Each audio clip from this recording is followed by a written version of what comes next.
même parler de cela. Nous allons essayer de partager cela. Le thème c'est la mort et la vie. Amen. La mort et la vie. Amen. Les gens font la confusion de beaucoup de choses, surtout beaucoup de chrétiens. Amen. Quand on parle de la mort et la vie, c'est dans deux sens. Il y a la mort physique et la vie dans le physique comme ça. Et il y a la mort, il y a la vie spirituelle et il y a la mort spirituelle. Amen. Lorsque nous on vient à l'église, lorsqu'on vient pour écouter la parole de Dieu, lorsqu'on vient rencontrer les frères et sœurs, partager, c'est agréable. Parce que c'est ça, le Seigneur a dit qu'il est agréable aux frères de demeurer ensemble, d'être ensemble. Amen. Ce n'est pas de cette vie physique-là que je parle. Je parle de la vie spirituelle ce matin, la mort spirituelle et la vie spirituelle. C'est de ça que je vais parler. Je vais mettre la mort et la vie spirituelle. Amen. Donc, il y a deux types de mort et il y a deux types de vie. La mort physique, c'est la cessation de vie dans le corps, dans la chair, dans les membres. Amen. Et il y a la vie spirituelle, qui est le fait d'être dans la présence de Dieu, dans la gloire de Dieu. Amen. Alors, qu'est-ce qui envoie la mort? Ou bien qu'est-ce qui a envoyé la mort? Nous savons tous que c'est le péché qui envoie la mort. Ou bien c'est le péché qui a envoyé la mort. Et la première personne qui a péché, tout le monde sait que c'est qui? C'est Adam et Ève. Je vais parler de nous, des êtres humains. Sinon, c'est le diable qui pêche dès le commencement. La Bible dit que le diable pêche dès le commencement. Au commencement là-bas, dans le ciel. Il a péché contre Dieu. Mais je vais parler des êtres humains. Amen. Donc, en tant que nous, les êtres humains, le péché est rentré dans la vie des êtres humains depuis Adam et Ève. Donc, Ève a été séduite par le serpent. Amen. Et elle a mangé le fruit. Et la Bible dit qu'elle a coupé ce fruit-là, qu'elle a donné aussi à Adam. Et Adam a mangé. Dès lors, ils ont vu qu'ils étaient nus. Dès lors, ils ont pris la conscience de la vie et la mort. Ils ont pris la conscience de la connaissance. Ils ont pris la conscience de ce qu'ils sont réellement. Amen. Entre la vie et la mort, la connaissance. Voilà, de connaître le bien et le mal. Donc, c'est ce que nous allons parler ce matin. La mort et la vie, le bien et le mal. Amen. Donc, je vous ai dit que la mort est venue du péché. Tant qu'il n'y avait pas le péché, il n'y avait pas la mort. Amen. Et Dieu a dit à Adam, dans Genèse 2, verset 16 là-bas, que il est interdit de manger le fruit. Logique, il va manger le fruit, il mourra. Mais est-ce que le fruit doit manger le fruit? Adam et Ève doivent manger le fruit. Est-ce qu'ils sont morts? Donc Dieu ne parlait pas de la mort physique, mais il parlait de la mort quoi? Spirituelle. Amen. Il parlait de la mort spirituelle. De même que le péché est rentré dans le monde par Adam et Ève, ce péché s'est répercuté sur nous. Amen. Et ce qui fait qu'aujourd'hui, nous aussi, nous sommes dans le péché. Mais c'est quoi qui a envoyé le péché? Amen. Le péché, c'est la transgression de la loi.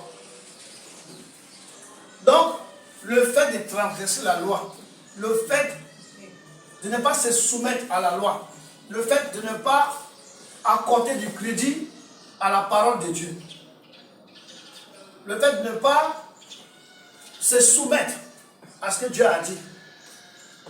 Donc, c'est ça la loi. La loi, c'est la parole de Dieu. La loi, ce sont les commandements de Dieu, les préceptes de Dieu. Amen. Le fait de ne pas obéir à cela, d'avoir le cou raide, de jouer les durs, ou de faire le je m'en fous. Beaucoup de chrétiens font le je m'en fous. Amen. Alors, la Bible dit que le péché, c'est la transgression de la loi.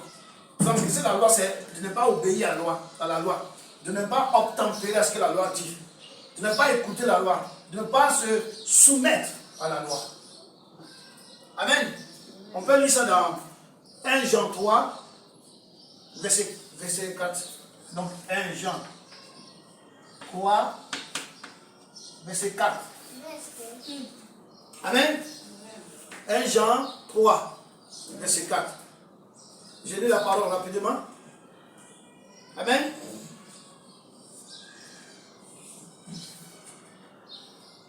Quiconque pêche transgresse la loi. Et le péché est la transgression de la loi. Amen.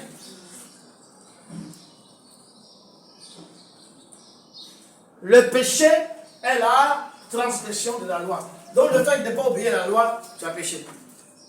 C'est ça que le péché. Et nous, quand nous sommes chrétiens, nous les chrétiens, il y a une loi qu'on ne doit pas transgresser. Donc nous avons 3 sortes de lois sur cette terre. Amen. Il y a la loi des hommes. Il y a la loi des hommes. Chaque pays, il y a des lois. Amen. Amen. Par exemple, en Europe, un homme peut marier un homme. Amen. Par exemple, en France, une femme peut marier une femme. D'autres, même les animaux, peuvent marier des hommes. C'est permis. La loi n'est pas contre ça. Tu peux le faire. Donc, celui qui se marie à un homme, tu dois transgresser à aucune loi. Parce que c'est permis là-bas. Donc, les hommes ont leurs lois. Amen. Le diable aussi, il a ses lois. Les satanistes, il y a des lois auxquelles ils se soumettent. Amen. Les sorciers, il y a des lois auxquelles ils se soumettent. Nous ne pouvons pas les savoir parce que nous ne sommes pas des leurs. Et Dieu aussi, il a sa loi. Et c'est la loi de Dieu que nous parlons. Donc on dit que la transgression, le péché, c'est la transgression de la loi. On parle de la loi de Dieu, pas de la loi des hommes, pas de la loi du diable, la loi de Dieu. Tous ceux qui croient en Dieu doivent obéir à la parole de Dieu. Tous ceux qui croient en Dieu doivent obéir à la loi de Dieu. Si tu n'obéis pas, la Bible dit que tu transgresses. Tu tombes dans le péché. Amen. On va aller dans Romains. Romains 2, verset 23. Amen. Romains 2.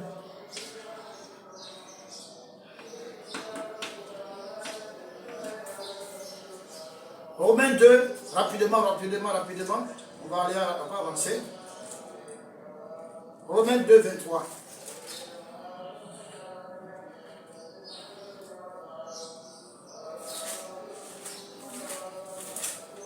Romains 2, verset 23.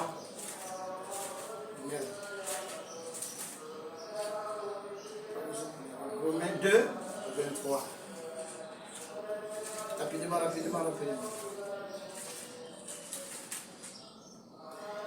J'ai lu la parole.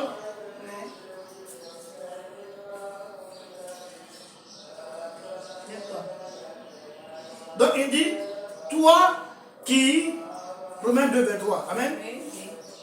Toi qui te fais une gloire de ta loi, tu déshonores, amen, de la loi, pardon.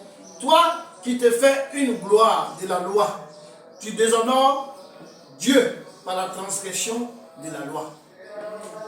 Donc la personne dont on parle ici, on dit que la personne se fait une gloire de la loi. Donc la personne se glorifie par la loi. La loi est une gloire pour lui. Mais en même temps qu'il se glorifie, que la loi est une gloire pour lui, il déshonore Dieu. C'est qu'en même temps qu'il se glorifie, en même temps qu'il transgresse la loi. Il est dans le péché.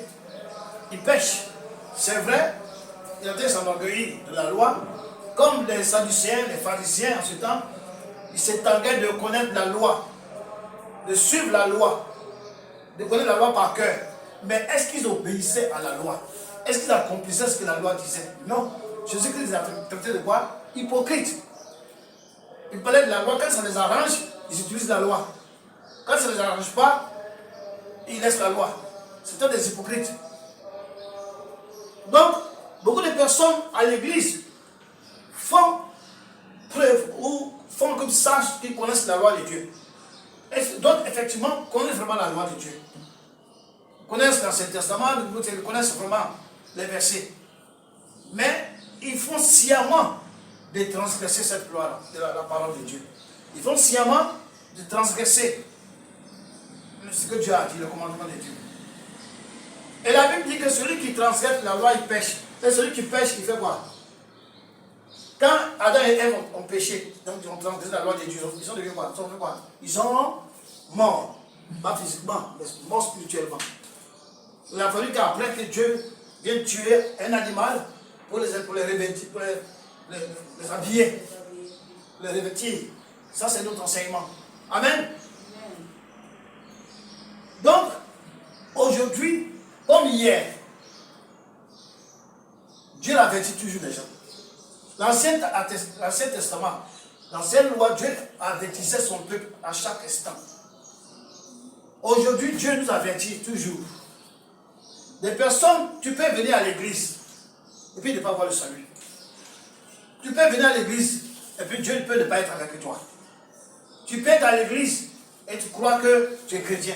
Or, aux yeux de Dieu, tu n'es rien. La seule chose qui fait que Dieu te considère, c'est d'abord de te repentir. D'abord, c'est d'accepter Jésus.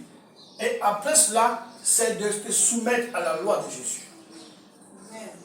Tout chrétien qui ne se soumet pas à la loi de Jésus, tout chrétien qui ne se soumet pas à la loi de Dieu, tu vas venir à l'église, payer les dîmes, donner les dîmes, les offrandes, les actions de grâce.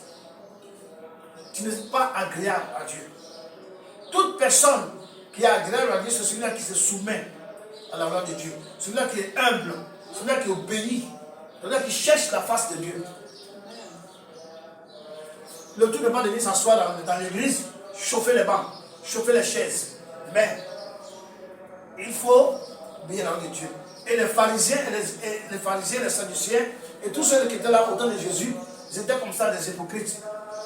Même Jean-Baptiste les a dit, hypocrite que vous êtes, qui vous a appris à fuir la colère à venir. Donc ils se disaient des enfants de Dieu. Ils se disaient des gens qui connaissaient la loi, qui connaissaient la Torah. Mais au fond, c'était des grands pécheurs. Un pécheur, c'est celui qui transgresse la loi de Dieu à tout moment. Amen. Donc Dieu les a avertis. Aujourd'hui, nous tirons vers la fin des temps, Dieu aussi nous avertit. Amen. On va lire Deutéronome 30, rapidement.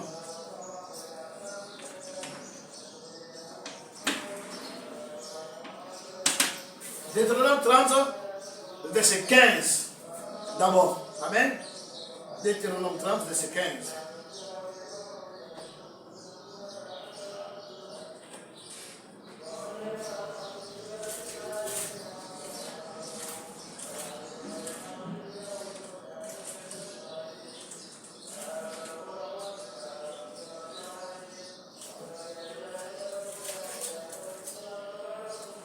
Deutéronome 30, verset 15. J'ai lu la parole de Dieu. Vois, je mets aujourd'hui devant toi la vie, le bien, la mort et le mal.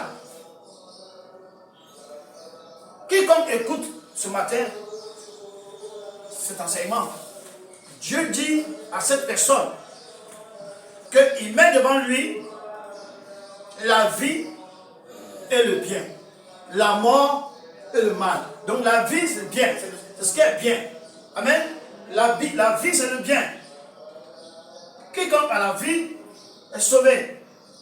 Et il dit la mort et le mal. Donc la mort c'est le mal. Donc quiconque commet le mal, il y a la mort qui t'attend. Quiconque commet le bien selon la parole de Dieu, la vie t'attend. C'est un avertissement. On va avancer. Verset 19 à 20. Il dit, je prends aujourd'hui à témoin contre le ciel et la terre. Verset 19. J'ai mis devant toi la vie et la mort, la bénédiction et la malédiction. choisis la vie afin que tu vives toi et ta postérité. Donc Dieu n'oblige personne. Dieu il nous met devant les faits. Dieu nous donne le libre arbitre. Amen. Il dit, je mets devant toi la vie et la mort. Mais je te dis de choisir la vie. Parce que la vie, c'est le bien. De choisir le bien. Tu choisis le bien. Mais si tu choisis la mort, c'est le mal. Tous ceux qui sont en enfer aujourd'hui, tous ceux qui sont, quand je dis en enfer, ceux qui sont dans le séjour des morts, ceux qui sont là, qui ne sont pas dans la présence du Seigneur, ils sont dans un feu qui les brûle. Est-ce que le feu qui brûle s'appelle du bien? C'est le mal. La mort, c'est le mal. Amen. On va descendre verset 20. Verset 20 dit quoi? Pour aimer l'Éternel ton Dieu, pour obéir à sa voix et pour t'attacher à lui. Car de cela dépend ta vie et la prolongation de tes jours. Et c'est ainsi que tu pourras demeurer dans le pays que l'Éternel a juré de donner à tes pères, Abraham, Isaac et Jacob. Donc, aujourd'hui, Dieu nous dit, il met la mort et la vie devant nous. Le mal et le bien, tout est devant nous. Mais il nous demande de choisir, en tant que chrétien, de choisir le bien. Il y a des gens qui sont chrétiens, mais ils passent leur temps à critiquer leurs frères et sœurs. Ils passent leur temps à outrager les hommes de Dieu. Ici, ils sont chrétiens, mais ils sont avec les païens. Ils sont assis avec les païens pour combattre le peuple de Dieu. Ils sont avec l'ennemi. Ils travaillent avec l'ennemi et ils combattent le peuple de Dieu. Ça, c'est le mal. Et qui donc fait cela à la fin de ta vie physique? C'est la mort spirituelle qui t'attend. Donc Dieu dit d'aimer l'Éternel. Nous savons que l'Éternel, c'est Jésus. Aimer Jésus. Amen. La Bible dit que Dieu a envoyé son Fils pour que nous ayons la communion. 1 Corinthiens 1:9, la communion avec le Fils de Dieu. Amen. Donc, nous devons aimer Jésus. Nous devons obéir à sa voix. Amen. À sa voix. Ce que Dieu dit. Voix avec X ici. C'est la voix, ce que tu entends. Dieu parle jusqu'aujourd'hui. Dieu a parlé à Moïse. Dieu a parlé aux prophètes. Aujourd'hui, Dieu parle encore à tous les chrétiens. Si tu es chrétien, Dieu te parle. Dieu est en toi. Tu es le temple de Dieu. Le Saint-Esprit est en toi. Et Dieu dit qu'il envoie le Saint-Esprit pour nous enseigner, pour nous conduire en toutes choses, pour nous révéler les choses à venir. Donc c'est le même Dieu. Dieu parle. Tu es chrétien, tu entends la voix de Dieu dans ton cœur. Tu entends la voix de Dieu dans ton esprit. Tu dois obéir à cela. À l'église, là, aujourd'hui à l'église, il n'y a aucun prophète qui va conduire l'église. Non. Celui qui conduit l'église de Dieu, celui qui conduit le peuple de Dieu, l'assemblée de Dieu, c'est le Saint-Esprit. Dieu peut utiliser les prophètes pour révéler des choses particulières dans la vie de telle ou telle personne. Oui, ça c'est vrai. Mais en ce qui concerne la conduite de l'église, ce qui concerne de diriger l'église, ce n'est pas l'homme qui dirige l'église, ce n'est pas un prophète qui dirige l'église, c'est le Saint-Esprit qui dirige l'église. Donc, celui qui n'a pas le Saint-Esprit, celui qui n'est pas inspiré par le Saint-Esprit, il conduit le peuple à l'abattoir. Il conduit le peuple à l'enfer. C'est ça qui est la vérité. Amen. Donc, obéir à la voix de Dieu, obéir aussi à la voix logos de Dieu. C'est-à-dire que les saintes écritures, obéir aux écritures. Obéir à la voix X de Dieu, la voix O-V-O-I-X, c'est la voix du Saint-Esprit. C'est même Dieu là encore qui parle. C'est comment on appelle ça? C'est le Réma, la parole Réma. Dieu nous parle. Mais aujourd'hui, personne n'écoute. Chacun a une idée dans sa tête. Chacun a un projet dans sa tête. Chacun a un programme dans sa tête. Quand Dieu dit quelque chose, si ce que Dieu dit n'entre pas en droite ligne avec le programme de la personne, il n'obéit pas. Même s'il dit dans la parole, et que la parole dit ce que tu es en train de faire, Dieu est contre ça, par la parole. Mais il tient compte de son intérêt et il n'obéit pas.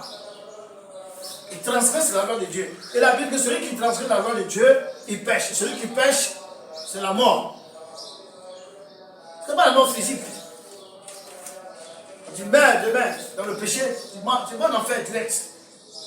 Et d'autres personnes, même s'ils persistent dans le péché d'une manière volontaire, exprès, ils savent que là où ils sont, Dieu n'y est pas. Là où ils sont, ils adorent le diable. Mais comme ils ont des avantages, comme ils ont des amis, comme ils ont des revenus, ils persistent à rester là-bas. Tu meurs dans ça, tu vas en enfer. Amen. Donc la mort par le péché. La mort vient par le péché. Là où il n'y a pas de péché, il n'y a pas de mort. Amen. Là où il n'y a pas la loi, il n'y a pas de péché aussi. Donc, Moïse est venu avec la loi. Et la loi entraîne le péché. C'est-à-dire que si tu transgresses, comment on appelle ça? La loi, c'est le péché. Et là, si tu tombes dans le péché, la mort. Donc, Moïse a envoyé la loi. Dieu a donné la loi à Moïse pour que le peuple vive d'une certaine manière que Dieu voulait, qu'il voulait et qui convient à Dieu. Que Dieu voulait. L'Ancien Testament, tout était physique. Le temple était physique.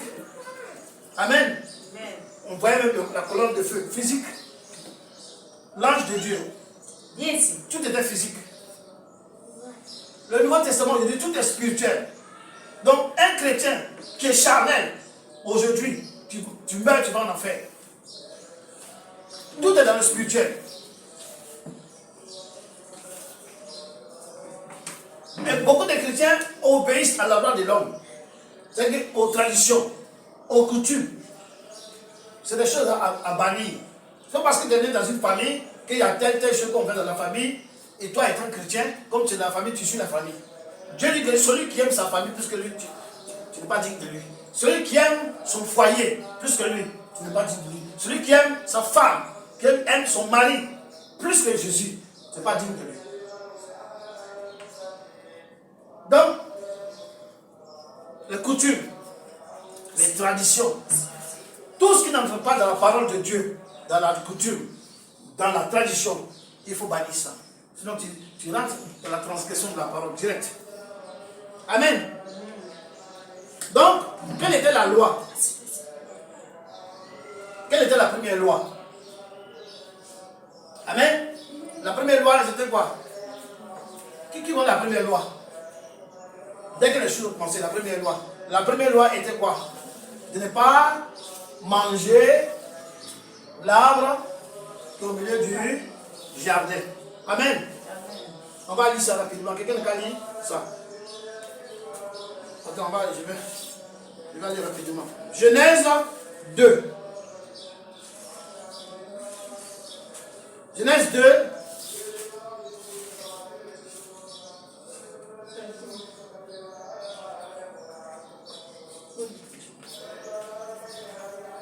Genèse 2, rapidement. Verset 16 à 17. Amen. J'ai lu la parole. L'Éternel Dieu donna cet ordre à l'homme. Tu pourras manger de tous les arbres du jardin. Mais tu ne mangeras pas de l'arbre de la connaissance du bien et du mal. Car le jour où tu en mangeras, tu mourras. Ça, c'était la première loi que Dieu a donnée à l'homme. Amen. Amen. Est-ce que Adam et Ève ont obéi à cela? Ils n'ont pas obéi, ils ont mangé. Amen. Amen. Tu mourras. Voilà le commencement de la transgression de la première loi.